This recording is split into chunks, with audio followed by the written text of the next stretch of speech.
के उनको तारे खुद तर जाए।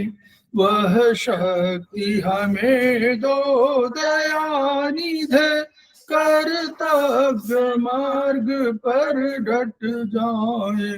छल द्वेष दंभ पाखंड झूठ अन्याय से निश दिन दूर रहे। जीवन हो शुद्ध सरल अपना, प्रेम सुधा रस बरसाए। वह शक्ति हमें दो दयानिधे, कर्तव्य मार्ग पर डट जाए। आन मान मर्यादा का प्रभु ध्यान रहे, अभिमान रहे। जिस देव भूमि में जन्म लिया, बलिदान उसी पर हो जाए। वह शक्ति हमें दो दयानिधे, कर्तव्य मार्ग पर डट जाए। पर सेवा पर उपकार में हम निज जीवन सफल बना जाए।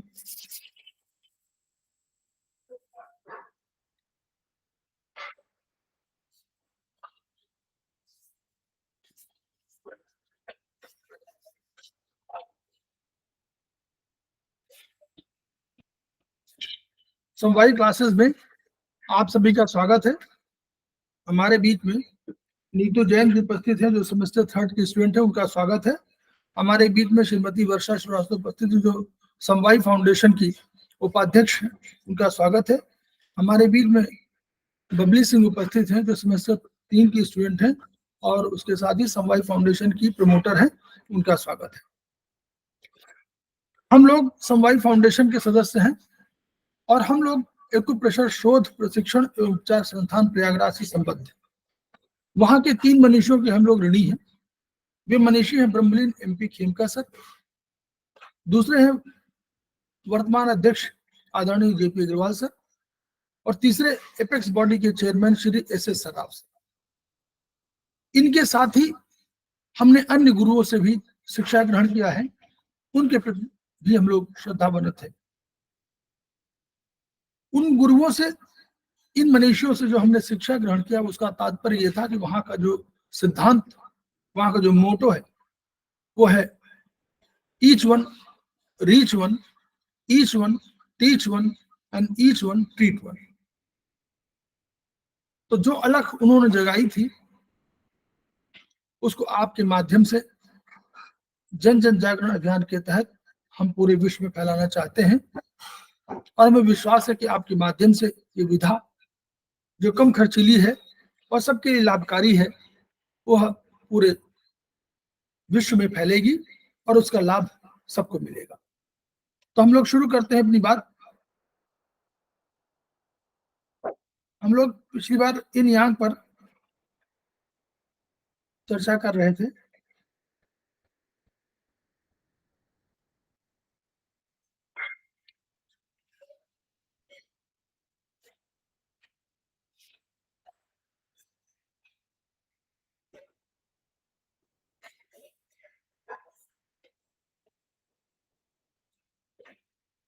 शेयर हो रहा है? यस सर, हो रहा है।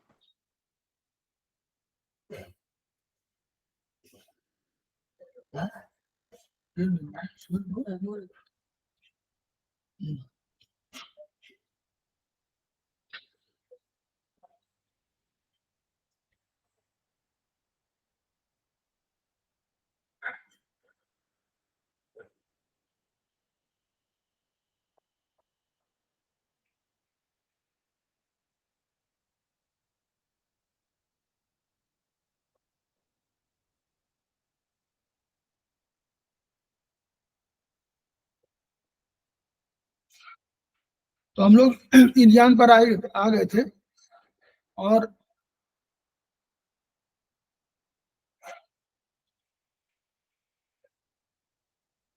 यहां पर आए थे शायद, some important interpretation of clinical symptom, यहीं पर थे हम लोग ना। जी सर। तो ये हम लोग इसको देखें कि some important interpretations of clinical symptom, हम लोगों को चिकित्सा में कैसे इसका यूज होना है वो होते। अगर कोई आदमी बिल्कुल बेचैन है, अनिद्रा है, कोई कंपन है, तो इसका मतलब क्या हुआ कि जो इसकी एनर्जी बढ़ी हुई है, यानी एक्सेस ऑफ यांग है, यांग की ऊर्जा, यांग जो है वो बढ़ी हुई है, यानी बेचैन है, अनिद्रा है और उसको कंपन भी है, तो वो एक्सेस ऑफ यांग है। लेकिन अगर शांत है और बिल्कुल खूब सोना चाहता, निद्रालु है और वो चाहता है कि हम वो लेटा रहे, तो इसका मतलब कि इन की एक्सेस है, इन अधिक है। इस तरह हमको देखना पड़ेगा कि एक्सेस ऑफ यांग है कि एक्सेस ऑफ इन है।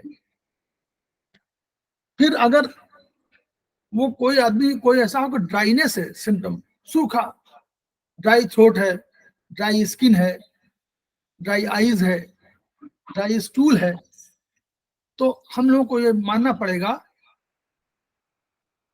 डैम पिंपल्स ऑन स्किन हो, नहीं वो अगर ड्राई स्टूल है तो यानी एक्सेस यांग है, यांग बढ़ा हुआ है, क्योंकि ये कहीं ना कहीं यांग अगर हम लोग माने कि गर्मी की तरह है, तो ये गर्मी बढ़ी हुई है, गर्मी की वजह से सब सूख जाता है, जो जल है या तरल है सूख जाता है, इसलिए। और इसको हम दूसरा कह सकते हैं डिफिशियंसी ऑफ इन है, अगर एक्सेस ऑफ यांग है तो इन डिफिशियंट भी है, जिसकी वजह से ये चीज नहीं हमको मिल रही है। फिर any symptom of excess wetness, अगर वेटनेस बढ़ी हुई है, अगर वेटनेस बढ़ी हुई है, रनी नोज यानी नाक से पानी बह रहा है, एक्सेस टीयर्स अधिक आंसू आ रहे हैं, damp pimples on loose stool हो, एक्सेस सलाइवेशन, तो ये मुन्नी जी अपना बंद कर लीजिए। एक्सेस ऑफ इन है, ये एक्सेस ऑफ इन है।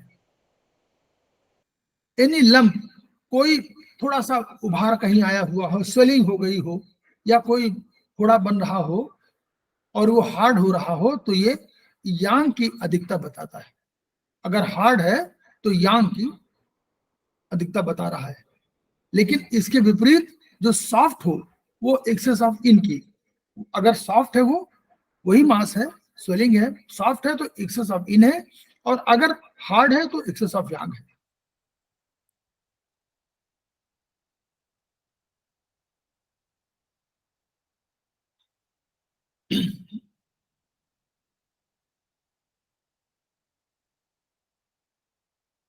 फिर any whenever there is any hyper activity, अगर हाइपर एक्टिव मतलब बहुत अधिक वाचालता है, हाइपर किसी रूप में हो, चाहे बोलने की हो, चाहे खेलने कूदने दौड़ने की किसी की हो, तो और इट इंडिकेट्स एक्स ऑफ तो वो यानी यांग की अधिकता है, हाइपर एक्टिविटी। अगर रैपिड हार्ट रेट है तो ये एक्सेस ऑफ यांग है, या हार्ट की है, indicate excess of yang of heart, यानी हार्ट रेट है तो हार्ट से संबंधित है, तो एक्सेस ऑफ यांग है लेकिन हार्ट की है। अगर हाइपर एक्टिविटी है तो ये कह रहा है कि इन की अधिकता है। तो इसमें जैसे स्लो हार्ट बीट है तो यानी क्या कह रहा है, को हार्ट की इन बढ़ी हुई है, यांग नहीं। If a person movement are rapid, अगर बहुत तेज चल रहा हो कोई आदमी और वॉक बहुत तेज चल रहा हो या उसके मूवमेंट सब बहुत तेज हो, तो वो कह रहा है कि एक्सेस ऑफ यांग है। और वहीं उसका मूवमेंट स्लो हो और धीरे धीरे चले तो इसका मतलब इनकी अधिकता है।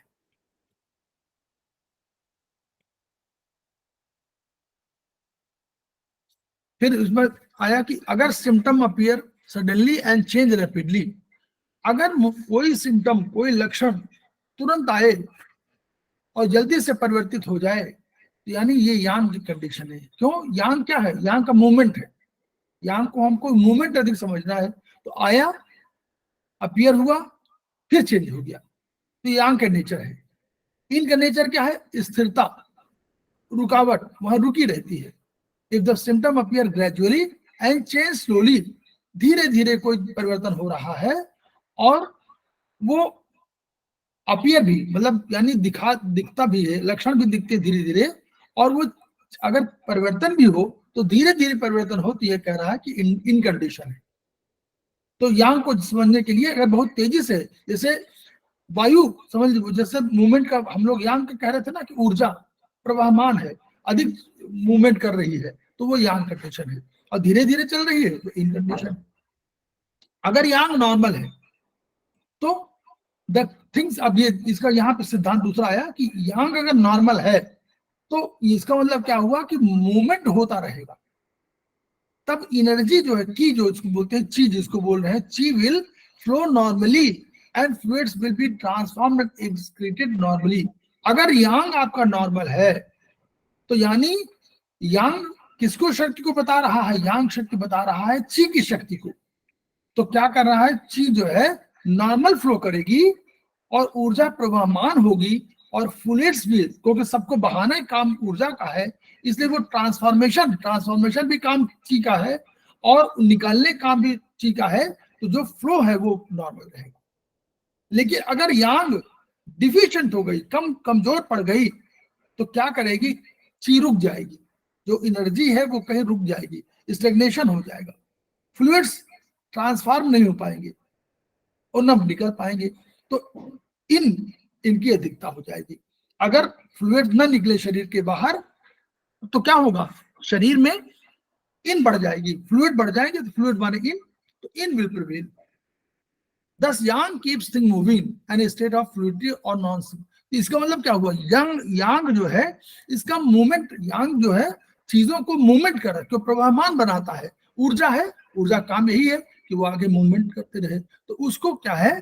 प्रवाहमान बनाता। और जो फ्लूइड्स जिनका ट्रांसफॉर्मेशन जैसे हो रहा हो, अगर वो पानी से किसी और चीज को बनना हो तो वो बनता रहे तरल से, और अगर उसको बाहर निकलना तो निकलता रहे, ये सब यांग के नेचर की स्थितियां है, बता रही हैं।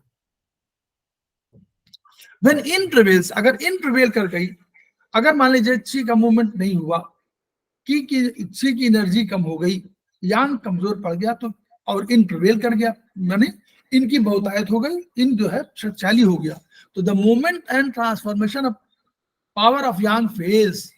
अगर इन बहुत अधिक हो जाएगी तो अंत में क्या करेगी वो? कि वो यांग की शक्ति को कमजोर कर देगी, यांग की शक्ति को कमजोर कर देगी। तो the energy condenses into form and became substantial. तब क्या होगा? अगर इन बढ़ जाएगी तो जो आपका एनर्जी है वो रुक जाएगी, तो एनर्जी कंडेंस कर जाएगी, संघनित हो जाएगी। इनका फॉर्म हम लोगों ने क्या पढ़ा था?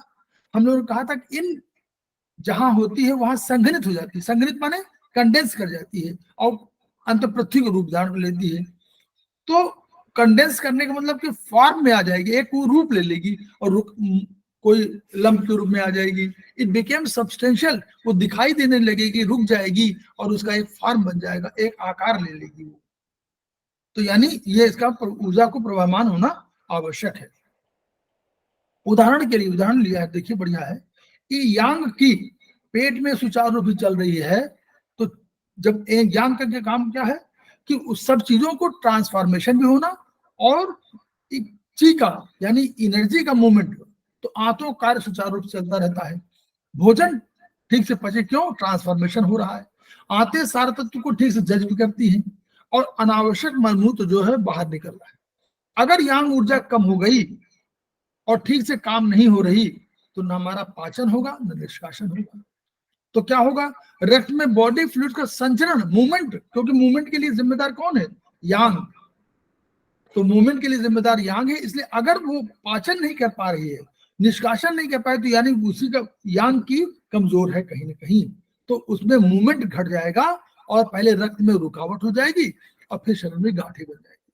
तो जब रुकावट हो जाएगी तो कहीं भी कोई भी तरल अगर धीरे धीरे अपना मूवमेंट कर देता है तो वो मूवमेंट में रुकने लगता है और वो तरल से फिर सॉलिड की तरफ बढ़ जाता है। तो गैसेस से सबसे मूवमेंट की है, जो गैस है सबसे अधिक मूवमेंट की है, फिर तरल कम मूवमेंट का है, फिर सॉलिड है वो मूवमेंट उसमें नहीं होता। तो वो इसलिए जब भी कभी गांठ बने, इसका मतलब प्राथमिक रूप से क्या होगा कि हमको मानना पड़ेगा कि यांग की कमजोर है और इन जो है वो ताकतवर हो नहीं जा रही है। अब इन्होंने कहा कि यांग और इन एक दूसरे पर आश्रित है। कैसे आश्रित है? Yin and yang organs are very different in their function. दोनों में फंक्शन में बहुत अंतर है। दोनों इन यांग ऑर्गन अलग अलग काम करते हैं, दूसरी तरह काम करते हैं। इन लगातार काम कर रही है या कम काम करते हैं, but they depend on each other for the performance of their function. दोनों पर एक दूसरे पर आश्रित है। जैसे किले का उदाहरण दिया गया था कि एक किले के अंदर एक सेना वो है जो लोग हैं और एक किले के बाहर सेना है। तो किले के बाहर जो सेना है वो रक्षा कर रही है, उसका काम किले के अंदर लोगों की रक्षा करना है, लेकिन दोनों एक दूसरे पर डिपेंडेंट है। उसको भोजन ठीक नहीं मिलेगा, इन नहीं मिलेगी तो वो काम नहीं कर पाएगा। और यांग अगर सुरक्षा नहीं देगा तो इन हमेशा जो है कमजोर पड़ जाएगी। Yin organs depend on the yang organs to produce qi and blood from food. तो यानी जब भी ट्रांसफॉर्मेशन, शब्द याद कर लीजिए, transformation of food into food qi, यही तो होता है। इसको मेटाबॉलिज्म कह सकते हैं। हम लोग ट्रांसफॉर्मेशन बोल रहे हैं यहाँ पर, उसको मेटाबॉलिज्म कह दे रहे हैं मॉडर्न साइंस में। तो जो कैटाबॉलिज्म हो रहा है उसके लिए कौन जिम्मेदार है? यांग जिम्मेदार है। वही यांग ऑर्गन्स जो है, yang yin organs depend on the yang organs. इस काम के लिए यांग ऑर्गन पर इन ऑर्गन डिपेंडेंट होते हैं कि वो प्रोड्यूस की, क्योंकि यांग ऑर्गन की को बनाते हैं और फूड से फूड की को बनाते हैं, यानी ब्लड को बनाते हैं। अंत में ब्लड बनता है। अल्टीमेट हमारा एंड तो ब्लड बनना है। The yang organs depend on the yin organs for nourishment deriving from blood and essence stored in organs. लेकिन जो इन ऑर्गन के पास रसद रखी हुई है ब्लड के रूप में, इसेंस के रूप में, उससे नरिशमेंट यांग ऑर्गन्स को मिलता है। अगर नहीं मिलेगा तो बेचारे काम नहीं कर पाएंगे। उसी तरह yin is the structure of organ and yang is the blood stored in it. अब देखिए ऑर्गन का स्ट्रक्चर इन है, इनको हम लोगों ने बताया था आकार, घर, लेकिन यांग क्या है? Yang is the blood stored in. Yang blood के रूप में स्टोर्ड है।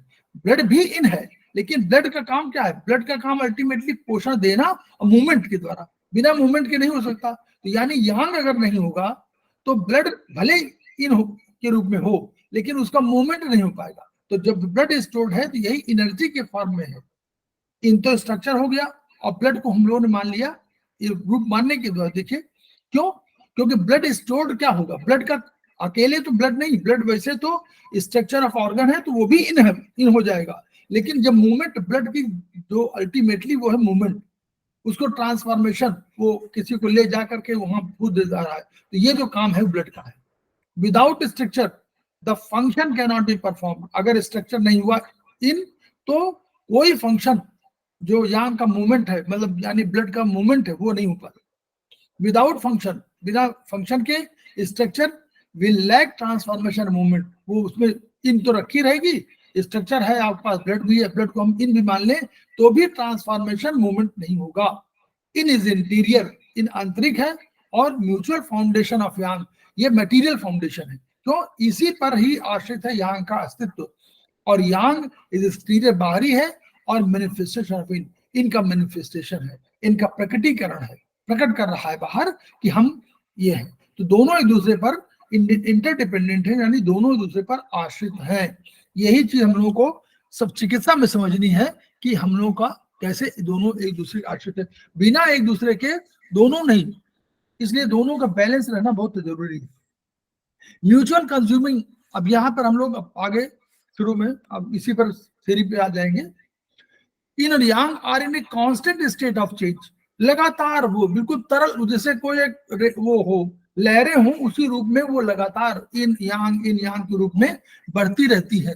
वो रस्सी की तरह, जैसे रस्सी को आप यूं हिलाए तो वो हिलती चली जाएगी, वैसे इन और यांग बढ़ती रहेगी। कांस्टेंट स्टेट ऑफ चेंज, कभी इन यांग में हो जाएगी, फिर यांग इन, फिर इन, फिर यांग। अगर यांग, कोई लहर अगर ऊपर जा रही है उसको यांग मान ले, तो जब नीचे जाती है तो इन मान लीजिए। तो वैसे ही लगातार मूवमेंट होता रहता है। इन बढ़ता है तो यांग कंज्यूम होती है। अगर इन बढ़ जाएगा, हम लोगों ने देखा था इन बढ़ा था तो यांग कंज्यूम हो गया था, और यांग इंक्रीज करेगा तो इन कंज्यूम हो जाएगा। अब इसको उदाहरण के लिए देखिए, इसको चिकित्सा में यूज करिए, देखिए कैसे।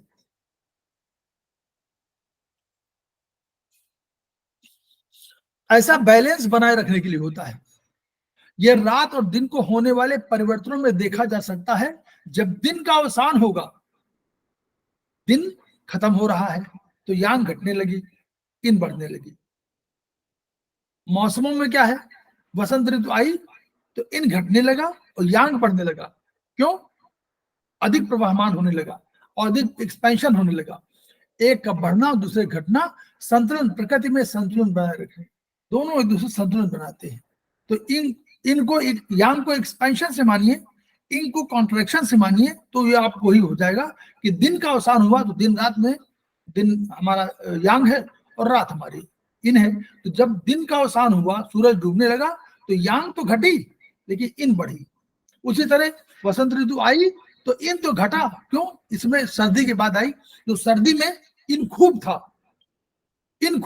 कॉन्ट्रैक्शन था, प्रकृति बिल्कुल समझ लो सिकुड़ी हुई थी। और जैसे ही बसंत ऋतु आई वैसे वायु का प्रभाव हुआ, वायु का हुआ, उसके बाद फिर गर्मी आ गई तुरंत एक्सपेंशन हो गया तो यांग बढ़ गया।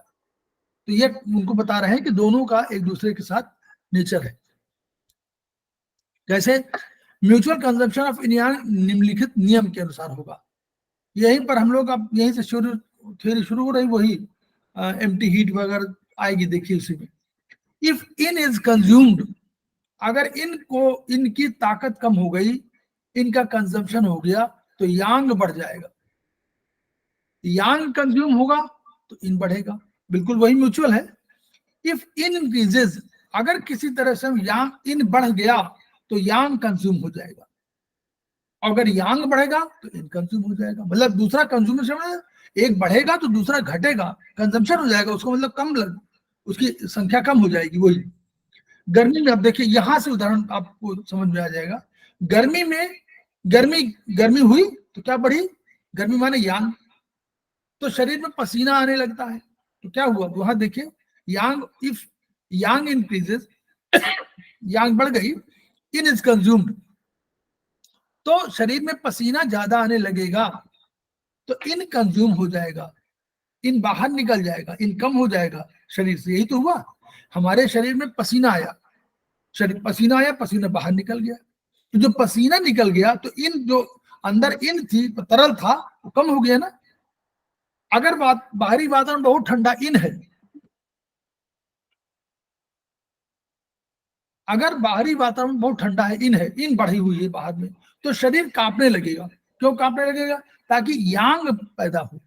तो वातावरण बहुत ठंडा मतलब इन जो है, इन इंक्रीजेस तो यांग इज कंज्यूम्ड, तो यांग जो है जितनी आपकी थी, ताकि गर्मी पैदा करने के लिए अपने को यांग ने अपने को खर्च कर दिया, ये उसका अर्थ है। इन्फेक्शन, प्रवेश कर रोग आता है तो ज्वर हो जाता है, एक्सेस ऑफ यांग, ज्वर माने यांग बढ़ा हुआ है। इस ज्वर में तरल, शरीर के तरल पदार्थ सूख जाते हैं, कंजम्पशन ऑफ इन। अगर आपको बुखार हो गया किसी को भी तो क्या होता है, शरीर के तरल सूखते हैं और आपको प्यास खूब लगेगी, तरल पदार्थ सूख जाएंगे, पसीना नहीं आता है, और कंजम्पशन ऑफ इन, अंदर सारे तरल सूख जाते हैं, यानी भीतर लिखा हुआ कि स्टूल तक सूख जाते हैं। तो ये जो तरल पदार्थ सूखने का मतलब है, तरल पदार्थ क्या है, इन है, इन कंज्यूम हो जाती है इस रूप में। चिकित्सा, उसको पढ़िएगा दोबारा और बहुत बढ़िया, इसी को पढ़ लीजिएगा, फिर हमेशा के लिए याद हो जाएगा। यही देखिए आया। अब ये जानना जरूरी है कि एक्सेस ऑफ यांग और कंजम्पशन ऑफ यांग अलग अलग है। जो वही पहले थ्योरी जो आई थी पिछली बार, जो हम लोगों ने पढ़ा था कि एक्सेस ऑफ यांग क्या, देखिए एक्सेस ऑफ यांग में प्राइमरी फैक्टर है abnormal increase of yang. Excess of yang माने हमेशा यांग के बारे में बात करिए, एक्सेस ऑफ माने यानी इंक्रीज, प्राइमरी फैक्टर यांग है। ये दूसरा है, एक्सेस ऑफ यांग से कोई चीज कम हो रही है वो सेकेंडरी है, पहले प्राइमरी क्या है, यांग बढ़ा हुआ है। तो प्राइमरी फैक्टर क्या है, abnormal increase of yang. This abnormal increase of yang leads to consumption of yin, secondary है, कंजम्पशन ऑफ इन सेकेंडरी है, इसको फुल हीट कहेंगे। ठीक है, ये एग्जाम्पल दे रहे हैं, देखिए एक्सेस ऑफ, देखिए ये, और आगे देखिए ये है एक्सेस ऑफ यांग। देखिए इसमें क्या हुआ, कोई बताया? यांग ज्यादा बढ़ा हुआ है। हाँ, यांग अपने अपनी सीमा क्रॉस कर गई। सीमा क्रॉस कर गया।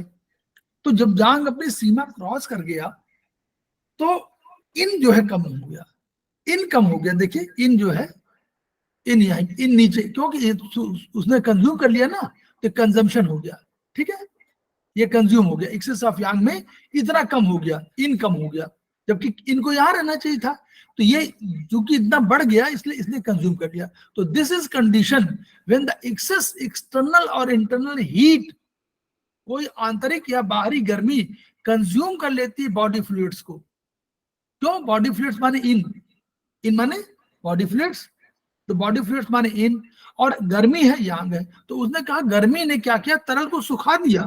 तो उसने कहा एंड लीड्स टू ड्राइनेस, तो शरीर में तरल सूखेंगे तो ड्राइनेस आ जाएगी।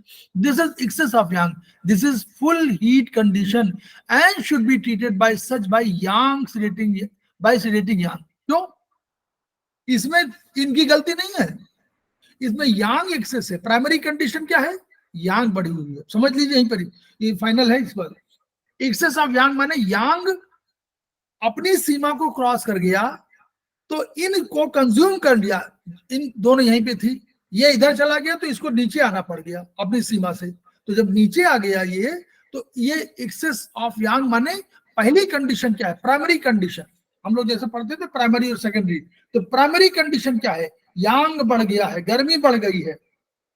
तो गर्मी बढ़ने की वजह से तरल सूख गए हैं, गर्मी बढ़ी इसलिए तरल सूख गए, इन सूख गई। तो यानी इसमें primary condition yang, excess of yang बढ़ा हुआ। तो इसमें हमको पहली जो लगानी पड़ेगी शर्त क्या, कि हमको एक्सेस ऑफ यांग को नीचे लाना पड़ेगा, इनको नहीं परिवर्तन करना, यांग को नीचे लाना पड़ेगा, तो इन अपने आप ही बैलेंस हो जाएगी।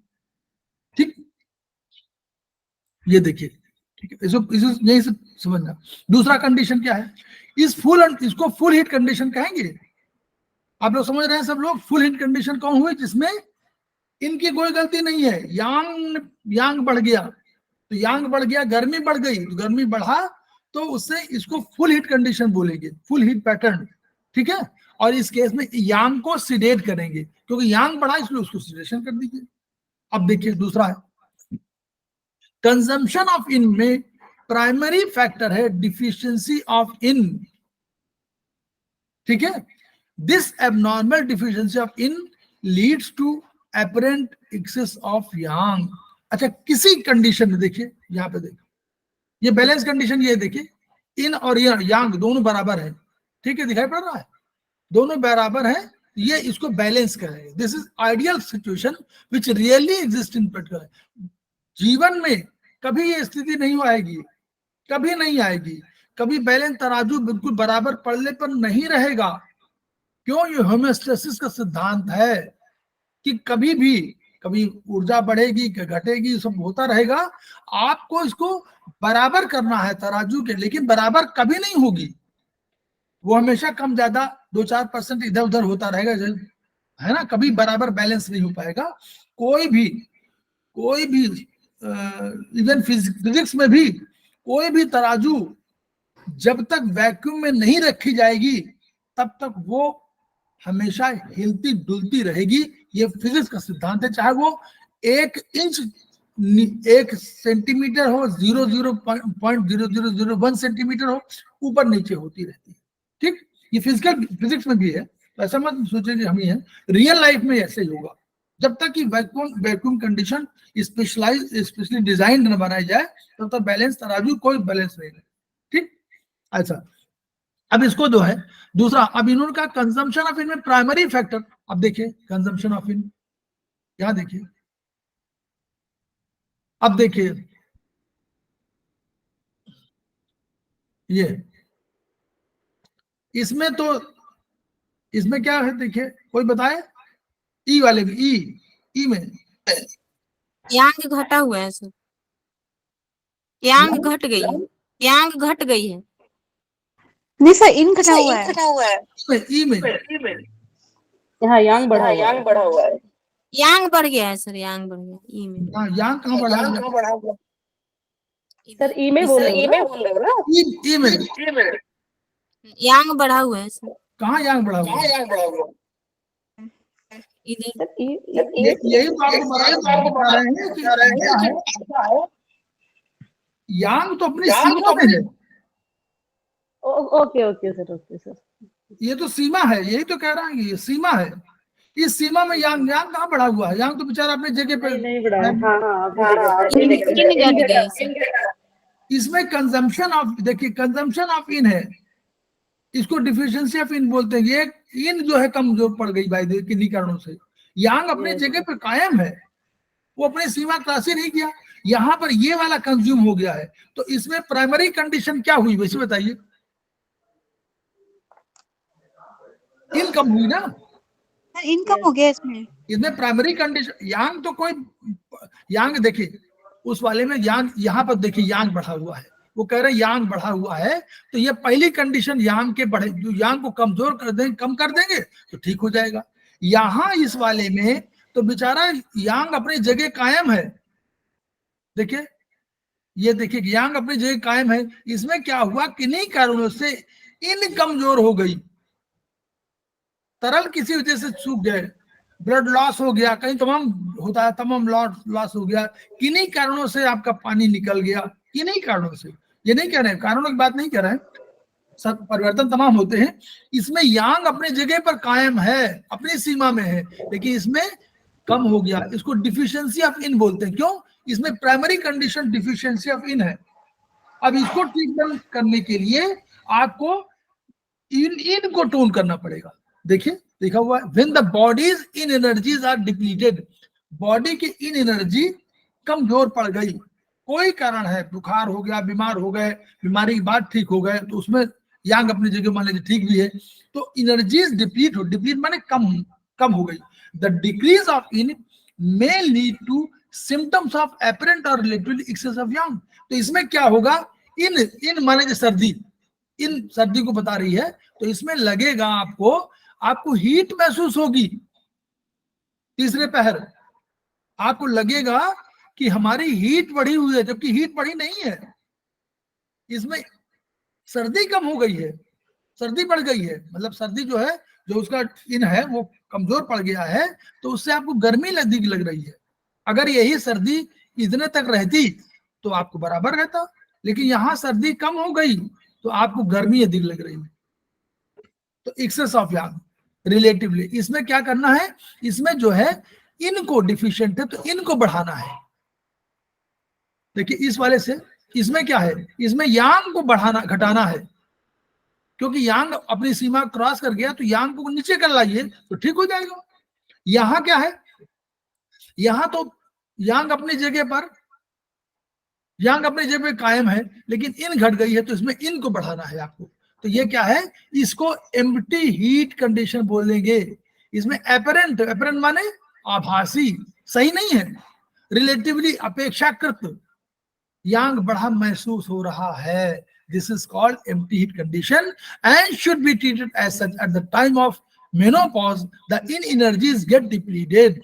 देखिए लिखा हुआ है, और उसमें जो मेनोपॉज में energy get depleted and empty heat condition arises, जिसको बोलते हैं कि हॉट फ्लैशेस आते हैं। तो वो यही इसीलिए आते हैं क्योंकि इन एनर्जी आपकी कमजोर पड़ जाती है, तो आपको नॉर्मल लगता है कि आपको हॉट फ्लैशेस आते हैं and other empty heat symptoms. In this case in energy of the body needs tonification. अब इसको टोन कर देंगे, इसको टोन कर दे तो ठीक हो जाएगा।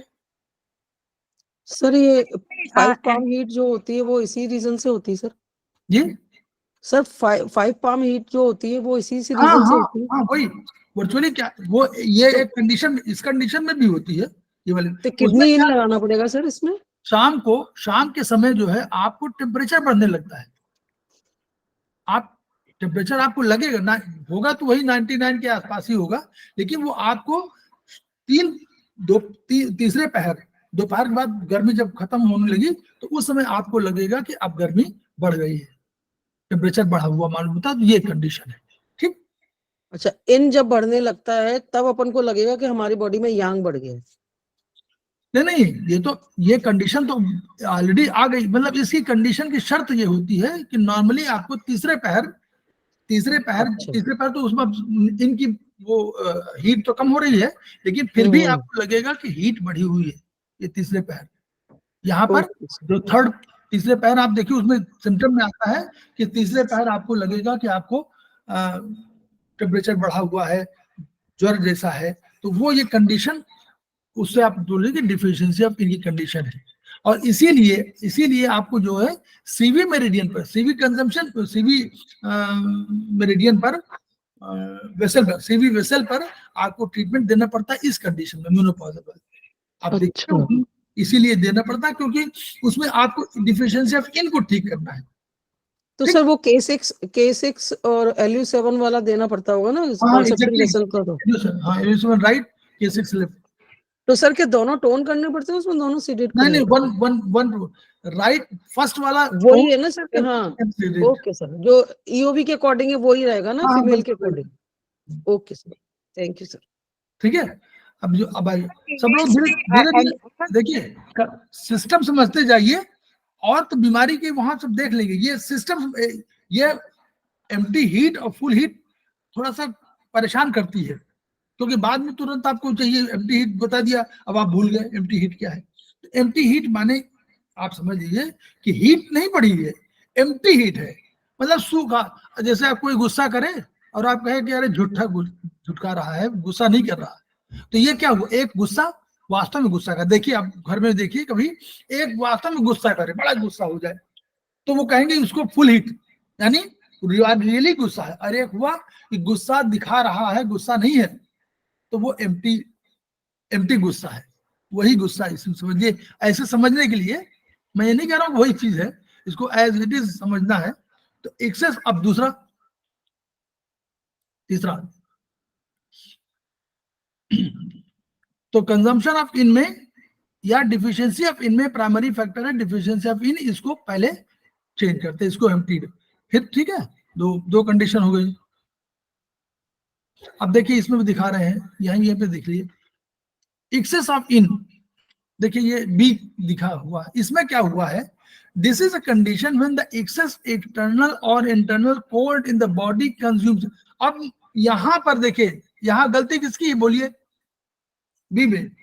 इनकी गलती है सर, इन ने लिमिट क्रॉस कर दी, इन बढ़ गया, इन अपनी सीमाओं से अधिक बढ़ गया, यांग अपनी जगह था, तो जब ये बढ़ गया तो बैलेंस रहता है ना उसमें, प्रकृति में, तो प्रकृति ने क्या किया, जैसे ही बढ़ा वैसे ही कमजोर पड़ गया, उतना ही कमजोर पड़ गया, क्योंकि बैलेंस स्टेज है ना, तो जैसे ही बढ़ा वैसे ये कम हो गया।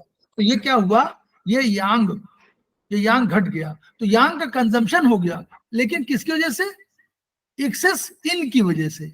द बॉडी कंज्यूम्स यांग, ये कोल्डनेस जो है उसने यांग को कंज्यूम कर लिया, पर्टिकुलरली स्प्लीन यांग। अब देखिए ये स्पेशली स्प्लीन यांग की कंडीशन बता रहा है कि अगर आपका इन बढ़ जाएगा तो स्प्लीन यांग, यानी स्प्लीन की काम करने की क्षमता घट जाएगी।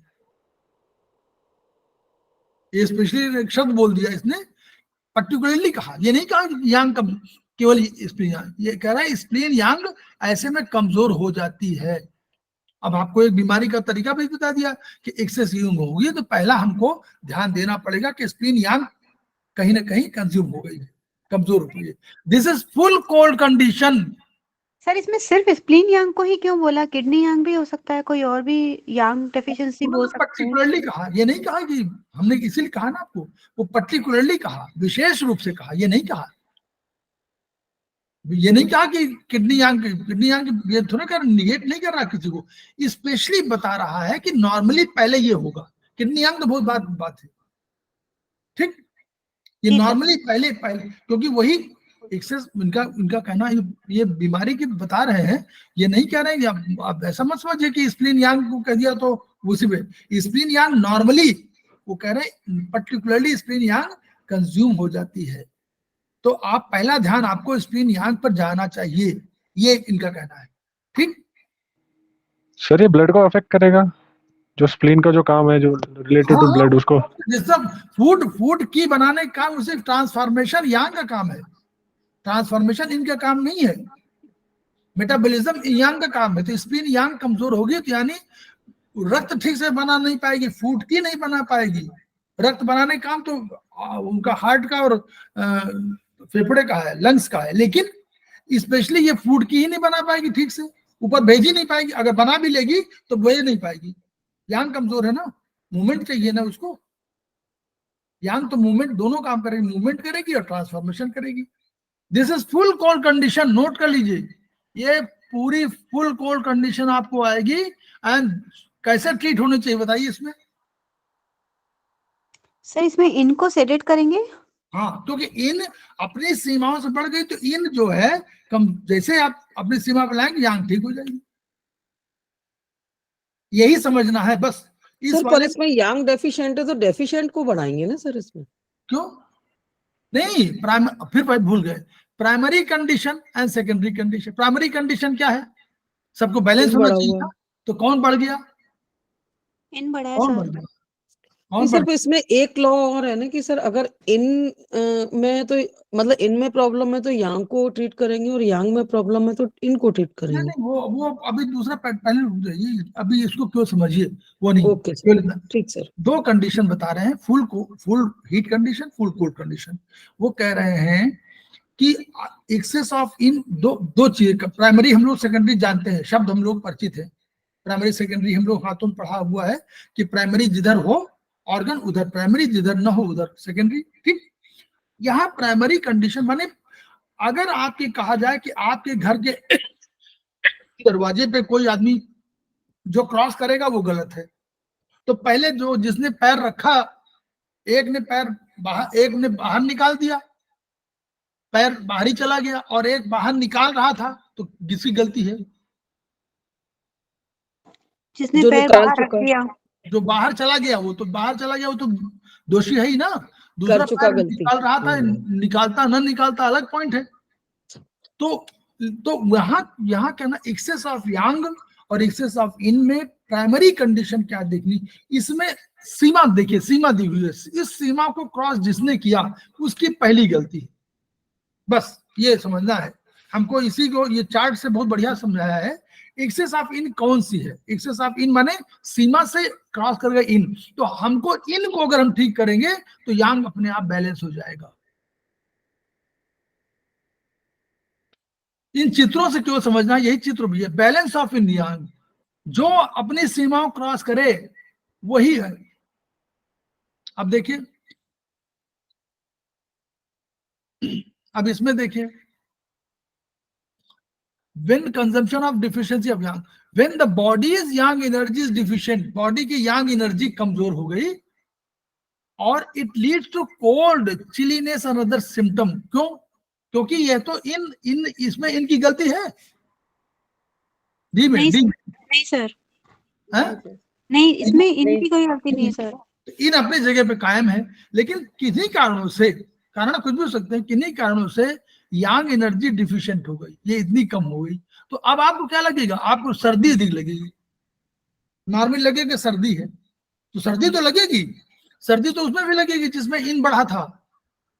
सर्दी तो यहाँ भी खूब लगेगी, यहाँ पर यहाँ भी खूब सर्दी लगेगी, लेकिन दोनों की सर्दी में अंतर है।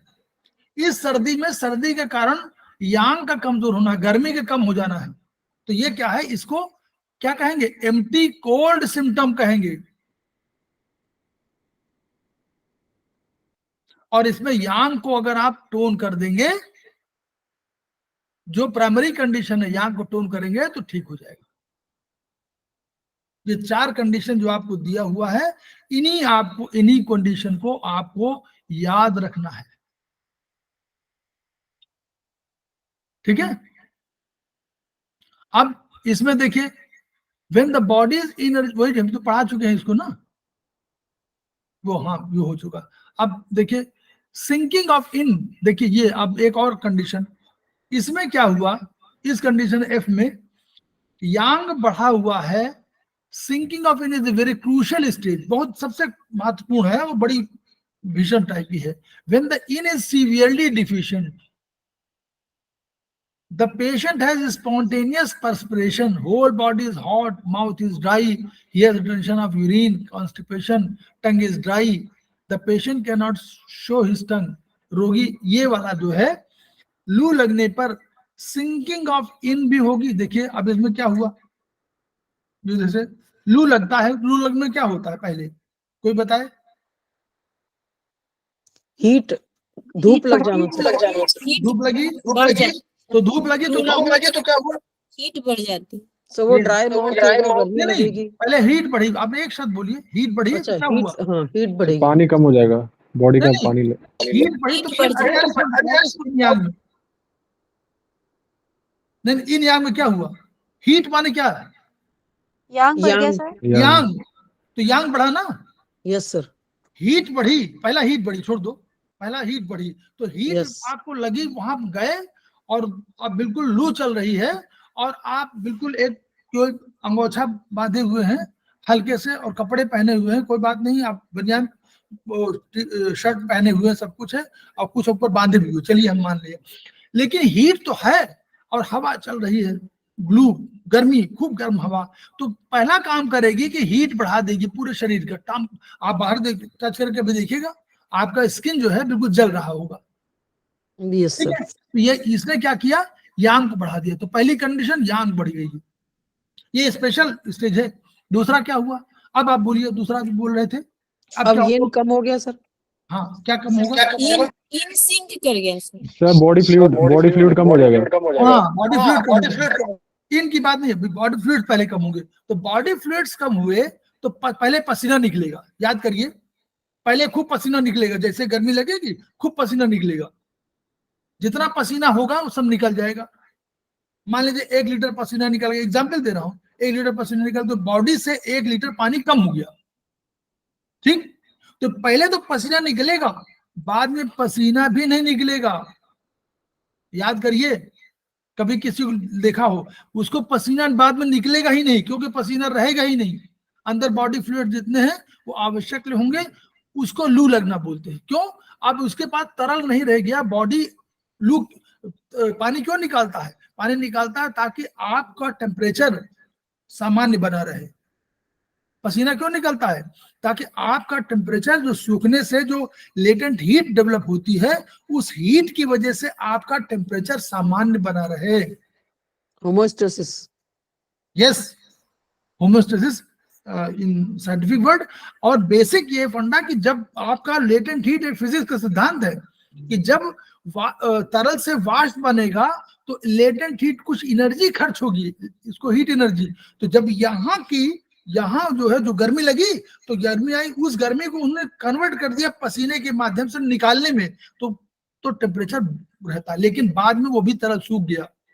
हाँ, तो ये बढ़ गया, तो जब तरल सूख गया तो तरल इतना हो गया, यानी इसमें देखिए, और सब में तो बराबर है, इसमें तो जो है ये सीमा क्रॉस कर गई और ये बहुत कम हो गया, वो सीमा से कम हो गया और वो सीमा से ज्यादा हो गया, और ये सीमा से बहुत कम हो गया, सिंकिंग है बिल्कुल। तो यस ये स्पेशल कंडीशन में आते हैं, लू लग जाती है तो आदमी का फिर जो है उसको बैलेंस करना मुश्किल हो जाता है, क्योंकि जैसे ही ये नहाएगा जा करके,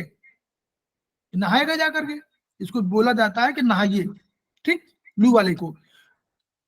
इसमें क्या होता है, सिंकिंग ऑफ लू, दूसरा मॉडर्न साइंस की बात है, लू लगने पर क्या होता है, जब आपका सिंकिंग ऑफ इन बहुत हो जाता है, पसीना सब निकल जाता है, अंदर का तरफ सूख जाता है, टेम्परेचर बाहर का खूब बढ़ जाता है, तो आपको बुखार हो जाता है, आपका शरीर का टेम्परेचर 102 हो जाता है। अब 102 टेम्परेचर हो गया तो अब ये लू चूंकि इतनी सीवियरली डिफिशिएंट हो चुकी है अंदर के तरल कि ये आपके यहाँ एक हाइपोथैलेमस है, हम लोग पढ़ा है ना, हाइपोथैलेमस है। हाइपोथैलेमस जो है वो क्या है, बॉडी टेम्परेचर मेंटेन करता है, प्यास मेंटेन करता है, भूख मेंटेन करता है, किसी प्रकार की भूख को मेंटेन करने का काम हाइपोथैलेमस का, किसी भी प्रकार की, ठीक है। अब उसने क्या किया, उसको ये मालूम हो गया कि 102 टेम्परेचर है, वो भूल जाता है कि मेरा टेम्परेचर क्या है, वो 102 पे फिक्स कर दिया उसने। अब ये आदमी गया, इसने नहा लिया, नहाने से क्या होना चाहिए, टेम्परेचर कम होना चाहिए ना, बिल्कुल। लेकिन ना, फिर हाइपोथैलेमस को याद है कि मेरा टेम्परेचर तो 102 है, फिर अगेन फिर शूट आउट हो गया 102, फिर अब नहाए, तो कम थोड़ा सा हुआ, लेकिन हाइपोथैलेमस भूल चुका है ना कि 98.4 होना चाहिए मेरा डिग्री फ़ारेनहाइट, वो फिर 102 कर दिया।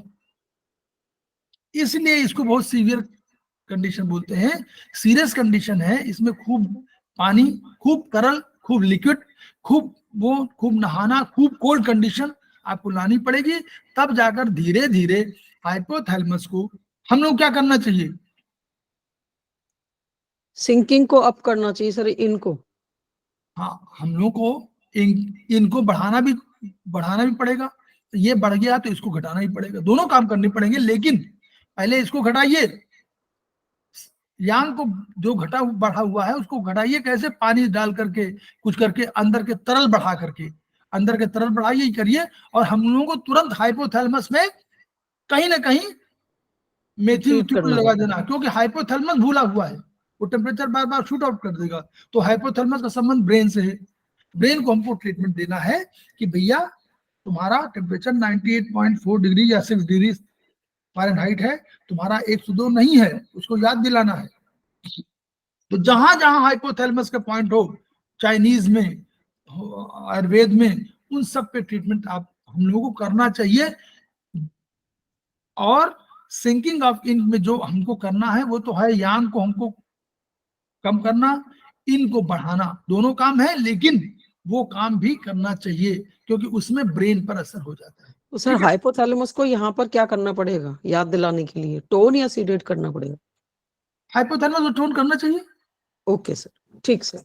हाइपोथैलेमस टोन करें, आप मेथी लगा दो, लेकिन टोन तो करना ही है, क्योंकि याद दिलाना है उसको, टोन ही वो अपनी, जब भी यांग, उसकी भी तो यांग एनर्जी कम, वो डिफरेंट होगा, यांग एनर्जी माने उसको याद ही नहीं है, आपको याद दिलाना काम है, तो यांग एनर्जी आपकी है, इन नहीं है, इन की वजह से, इन तो उसको पोषण दे रहा है, लेकिन यांग एनर्जी माने आपको याद दिलाना, क्योंकि यांग विचार वाला, मतलब यहाँ पर एक्सेस ऑफ यांग हो गया है तो वो हाइपोथैलेमस पे भी इफेक्ट कर गया है। हाँ, वो कर जाता है। हम मॉडर्न साइंस, हमने जो हम तीनों लोग पढ़ रहे हैं, तो मॉडर्न साइंस जोड़ दिया ना कि वहां ये कंडीशन होती है कि हाइपोथैलेमस बहुत हो जाता है, वो हाइपोथैलेमस आपको लू लगने से नीचे टेम्परेचर ही नहीं आ पा रहा। Okay sir, okay, right. आप दवा देते हो लेकिन कोई फर्क नहीं पड़ता, वो फिर वो हाइपोथैलेमस की वो है, उसको भाई ऐसा है, उतनी गर्मी में क्या फर्क पड़ता होगा ब्रेन में। सर ब्रेन में भी गर्मी बढ़ गई है? नहीं, चाइनीज के सिद्धांत बोलिए, 8 सिद्धांत बोलिए। एक्सेस ऑफ यांग ना तो हाँ चलिए, एक्सेस ऑफ यांग नहीं, इन यांग 8 सिद्धांत की ओर।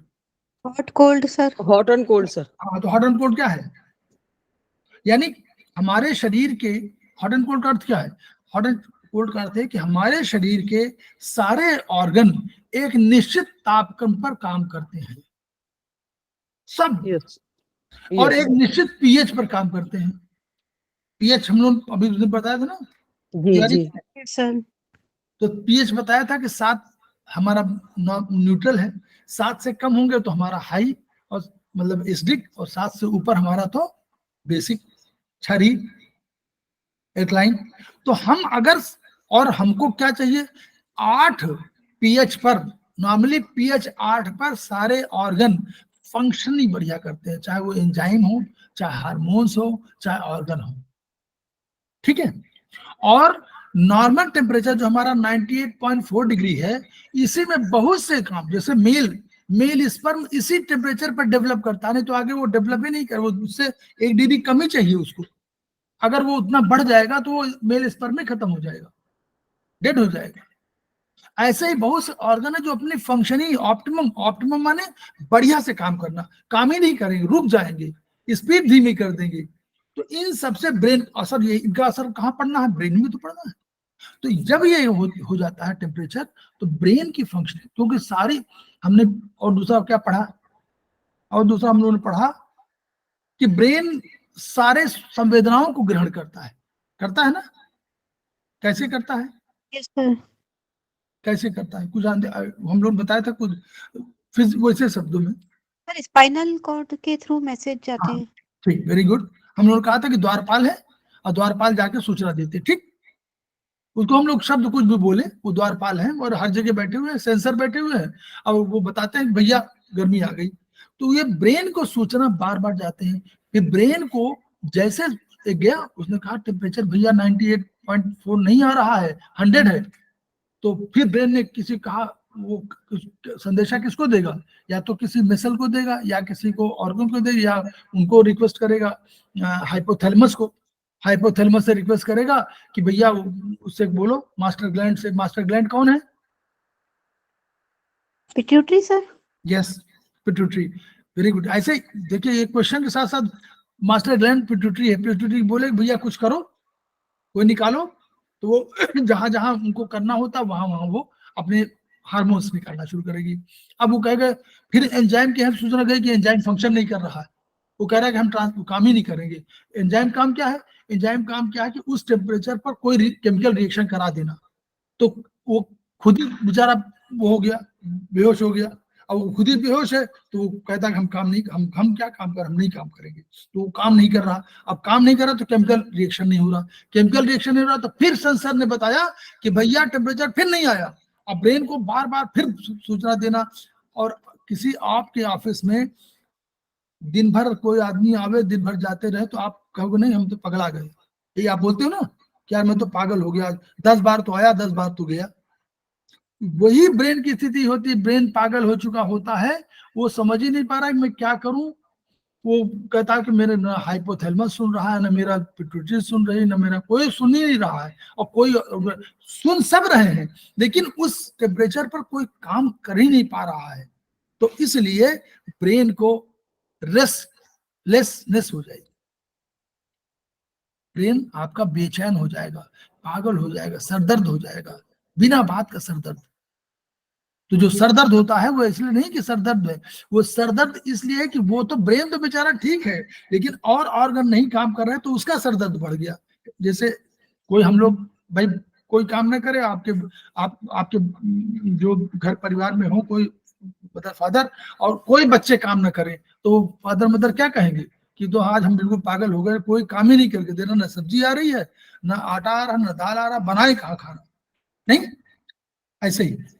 चलिए हम लोग आगे, ठीक। हम लोग समझ में आ गया ना? सिंकिंग ऑफ यांग, ये भी देखिए इसमें भी क्या हुआ।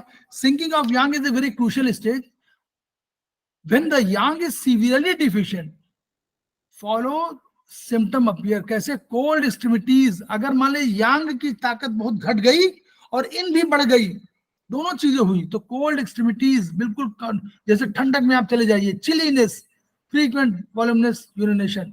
आप जो स्कीमो वाला नहीं पहले पढ़ा हुआ था, स्कीमो वहां पर जाते थे ध्रुव में, तो वहां जाकर रहते थे, तो उसमें बहुत से इग्लू में रहते हैं ना, भी बहुत से लोग जाते हैं वहां पर। कहीं बरेली के आसपास कहीं बना हुआ था, कहीं बता रहे थे किसी जगह बना हुआ है, तो वहां जाइए, तो वो पूरा आर्टिफिशियल बना दिया है। तो अगर वहां पर आपको ये हो गया इनकन्वीनियंस ऑफ यूरिन, ये अगर cold extremities by the way हो गई, तो सिंकिंग ऑफ यांग हो जाएगा। Loose stool, wet swollen tongue, excess sweating with oily sweat, इसमें रोगी कोमा में जा सकता है। कोमा माने, कोमा कंडीशन किसकी है? बीमारी किसकी होगी? कोमा, ब्रेन की सर। हाँ।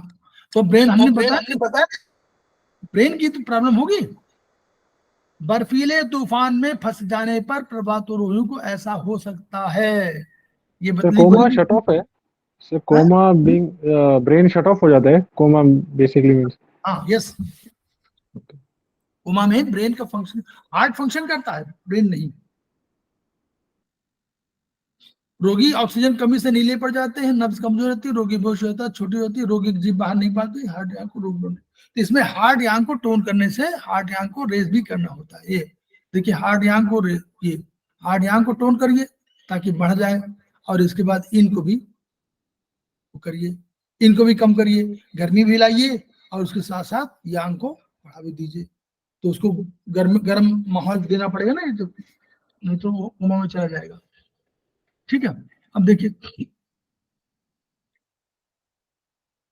हाँ, इस यांग से इन और इन से यांग में रूपांतरण की 2 शर्तें, हम लोगों ने पहले था एक्सटर्नल इंटरनल कंडीशन पढ़ा था ना, हम लोगों ने पढ़ा था ना कि एक इंटरनल कंडीशन होनी चाहिए और एक एक्सटर्नल। एक्सटर्नल कंडीशन टाइम, ठीक है, time is the factor, day and night seasonal changes, ये सब एक्सटर्नल कंडीशन है। और इंटरनल कंडीशन क्या है? Internal qualities of given thing in is the factor, जो भी इंटरनल हमारे शरीर की कंडीशन है वो, जैसे कैसे, देखिए आगे चलिए, अब इसको हम लोग यूज कर लें, खत्म करें। तो जैसे वो अंडे में से चूजा बाहर निकला था, हाँ हाँ, वो बताया था ना कि इंटरनल इंटरनल, यानी एक्सटर्नल क्या है कि वो इंटरनली वो हो सकता हो, ऐसा उसमें क्षमता हो तभी तो कर पाएगा। और दूसरा एक्सटर्नली माने समय या टाइम या टेम्परेचर, जो भी समय टेम्परेचर सब शामिल है, गर्मी चाहिए, समय चाहिए, दोनों चाहिए ना। यहाँ एक्सेस वर्क, अगर एक्सेसिव वर्क करेंगे तो ये क्या है? एक्सेसिव वर्क माने यांग, जब काम करते हैं तो yang, without rest reduces extreme deficiency yin of the body. अगर आप बहुत काम करेंगे और बिल्कुल सोएंगे नहीं, मतलब बिल्कुल थके, वो रुकेंगे नहीं, आराम नहीं करेंगे, तो आपकी एनर्जी क्या हो जाएगी? बॉडी एनर्जी क्या है? देखिए इसमें नहीं दिख रहा, वो बॉडी एनर्जी माने यांग,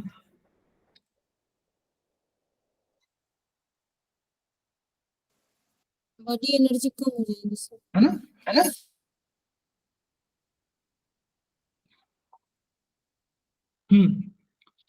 बॉडी एनर्जी, बॉडी एनर्जी, तो इन जो है एक्सेसिव वर्क यांग नहीं किया तो उसने क्या किया? एनर्जी को घटा दिया। अगर एक्सेसिव वर्क आपने किया और बिना आराम के, आराम माने इन बैलेंस के लिए, अगर आपने यांग बढ़ाया तो इनको भी तो आप थोड़ा बढ़ा दीजिए, मतलब रेस्ट ले लीजिए, नहीं तो क्या होगा? बॉडी की एनर्जी जो है वो जो इन के रूप में, extreme deficiency yin of the body induces extreme deficiency इन, भाई आपकी एनर्जी बिल्कुल कमजोर पड़ जाएगी, तो आपको रेस्ट भी लेना चाहिए।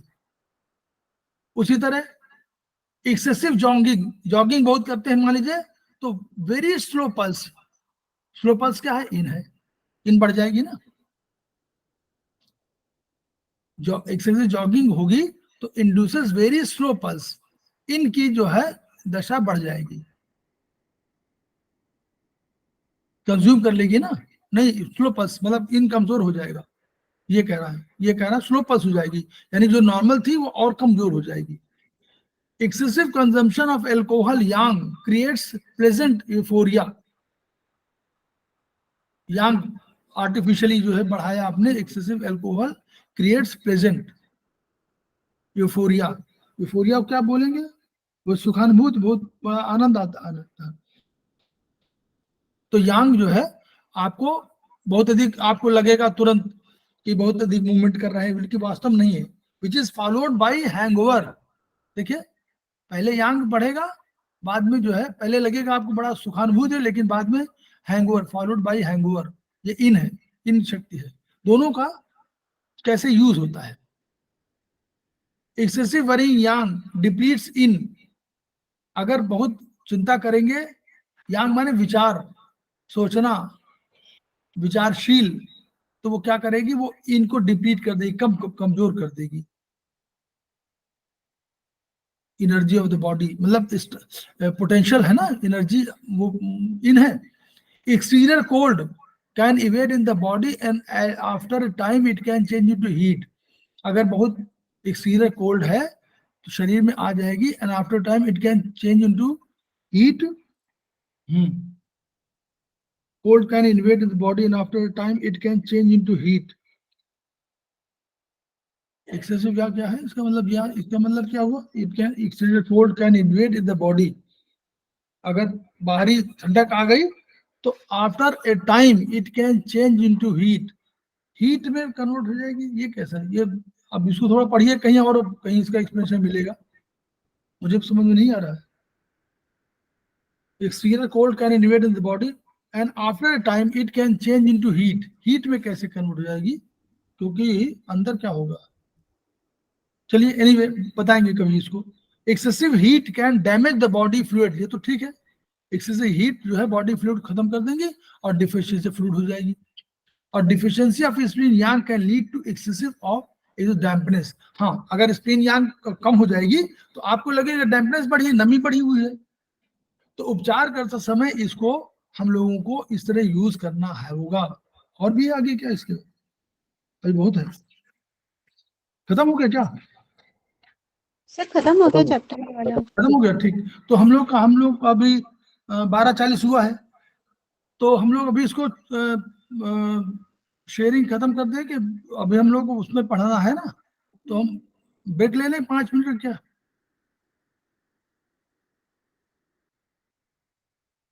जी सर।